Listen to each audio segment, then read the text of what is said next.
ঘোকসাডাঙ্গা প্রামাণিক উচ্চ বিদ্যালয়ের ছাত্র কিন্তু ষষ্ঠ স্থান অধিকার করলো। আজ মাধ্যমিক পরীক্ষার ফল প্রকাশ হয়ে পেয়েছে এবং 692 তার প্রাপ্ত নাম্বার। হাতে মার্কশিট না পাওয়ায় বিভাগগত নাম্বার পাওয়া যায়নি। রৌনক মিত্রের এই রেজাল্টে খুশি কিন্তু তার পরিবারের লোকজনেরা।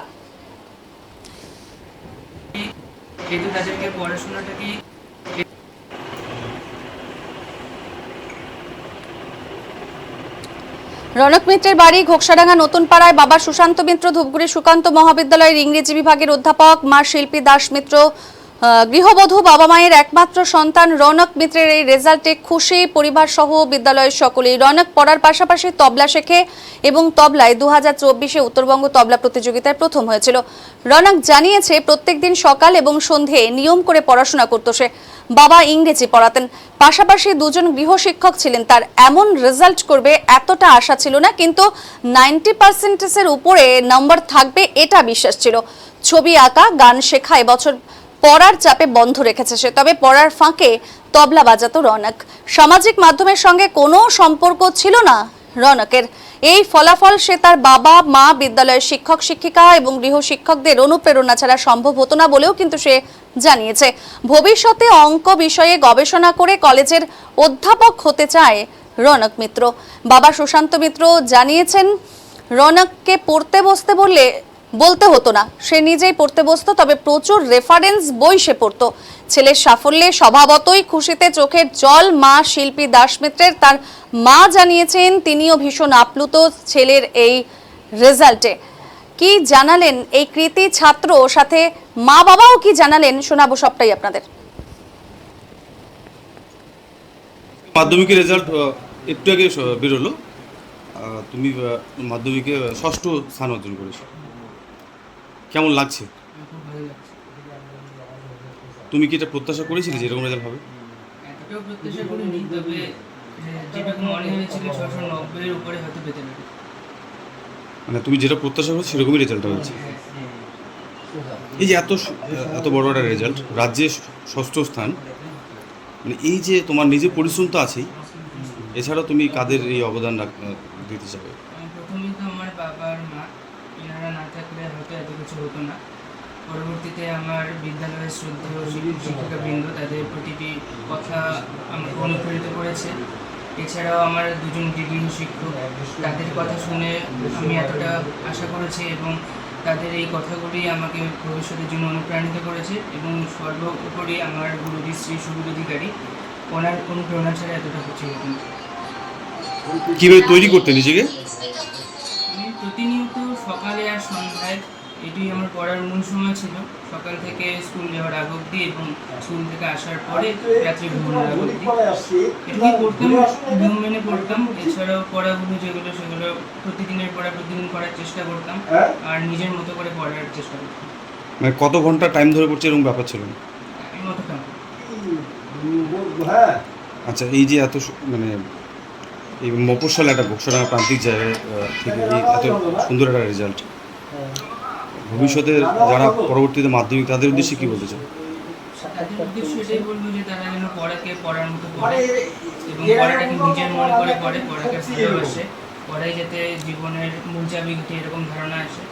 সোশ্যাল মিডিয়া এগুলো অ্যাভয়েড করে বইয়ের মধ্যে ডুবে থাকলে জীবনে কিছু করা সম্ভব।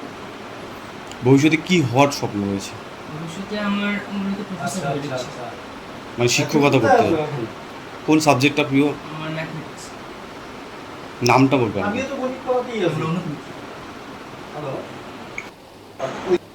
রেজাল্ট একটু আগে বেরিয়েছে, রাজ্যে ষষ্ঠ স্থান আমরা যেটা জানতে পারলাম, কেমন লাগছে? কি বলবো, জীবনে প্রথম একটা অনুভূতি ছেলের দ্বারা আমি পাচ্ছি। এরকম একটা ভাবিনি যে, একবার ভেবেছিলাম যে হয়তো র্যাঙ্ক করবে, কিন্তু 90-এর কোঠা পার করে যাবে এটা ভাবতে পারিনি। হ্যাঁ, তো যাই হোক, করেছে, ওর চেষ্টা ছিল। ওভারঅল খুব দারুণ তৃপ্তিদায়ক একটা অভিজ্ঞতা আর কি। কী বলবো। আপনি কি করেন? আমি কলেজে পড়াই। আচ্ছা, কোন কলেজ? সুকান্ত মহাবিদ্যালয়, ধূপগুড়ি। দাদা, প্রান্তিক এলাকা থেকে রাজ্যে স্থান অধিকার করেছে। বিগত বছরগুলোতে দেখা গিয়েছিল যে শহর এলাকায় হয়, কিন্তু এবার জেলায়ও প্রথম, পাশাপাশি রাজ্যে স্থান করছে। কী বলবেন? আমার অভিজ্ঞতাটা একটু অন্যরকম এই কারণে, কারণ ও যে স্কুলে পড়ে সেই স্কুলে একসময় আমিও পড়তাম, আর স্কুলের টিচারদের সঙ্গে নিয়মিত যোগাযোগ ছিল, তাদের সঙ্গে অনেক কথা তারা শেয়ার করতো। আর ছেলের পারফরমেন্স অনুযায়ী আমার পদকটা একটু বেশি ছিল স্কুলে, টিচাররা আমার সঙ্গে অনেক কিছু বলতো, শেয়ার করতো, এবং তাদের অনেক এক্সপেকটেশন ছিল, প্রত্যাশা ছিল, এবং সেগুলোও বলতো যে যদি একটা আমাদের স্কুলে একটা র্যাঙ্ক হয়, হ্যাঁ, তো আমাদের স্কুলটা অনেকটা এগিয়ে যাবে। তো দীর্ঘদিন থেকে এটা আমাদের অভিজ্ঞতা যে এখানে সেই অর্থের র্যাঙ্ক হচ্ছিল না। তো যাই হোক, সেই জায়গায় আমার ছেলে তাদের যে আশা, আমাদের শিক্ষকদের আশা, তার শিক্ষকদের আশা, সেটা পূরণ করতে পেরেছে। আর প্রান্তিক এলাকা হিসাবে তো একটা দারুণ ব্যাপার, ঘোকসাডাঙ্গার একটা ভালো একটা নাম হলো, আমাদের স্কুলটার নাম হলো। আগামী দিনে হয়তো এই স্কুলটা আরও এগিয়ে যাবে। আপনার ছেলে পরবর্তীতে ম্যাথ নিয়ে প্রফেসরই করতে চায় বাবার মতো, কি বলবেন? হ্যাঁ, বরাবরই ম্যাথে ও খুব ভালো, সবসময় ম্যাথ নিয়ে পড়ে থাকতে ভালোবাসতো ছোটোবেলা থেকে। আর বিভিন্ন রাইটারদের বই সলভ করা একটা আগ্রহ ছিল, মানে রেফারেন্স বই ও ঘাঁটতো, আমি ওকে এনে দিতাম, ও ওগুলো পড়তো। তো আমি ভাবতে পারিনি যে ওগুলো করবে, মানে করতে পারবে। তো সেগুলো করতে করতে ওর একটা আগ্রহ বরাবরই ম্যাথের প্রতি ছিল, এবং সেটা আরও বেড়েছে। খুব ভালো, যদি ম্যাথ নিয়ে পরে ও যদি এগিয়ে যেতে পারে ম্যাথ নিয়ে, এটা তো খুব ভালো একটা অভিজ্ঞতা হবে আমার।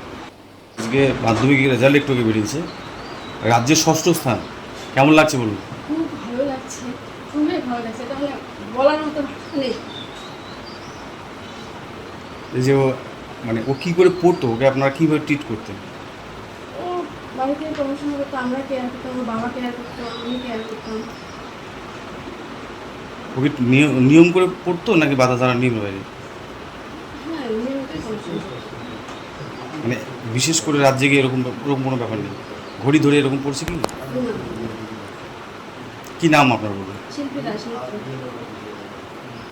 আজকে মাধ্যমিক রেজাল্ট একটু আগে বেরিয়েছে,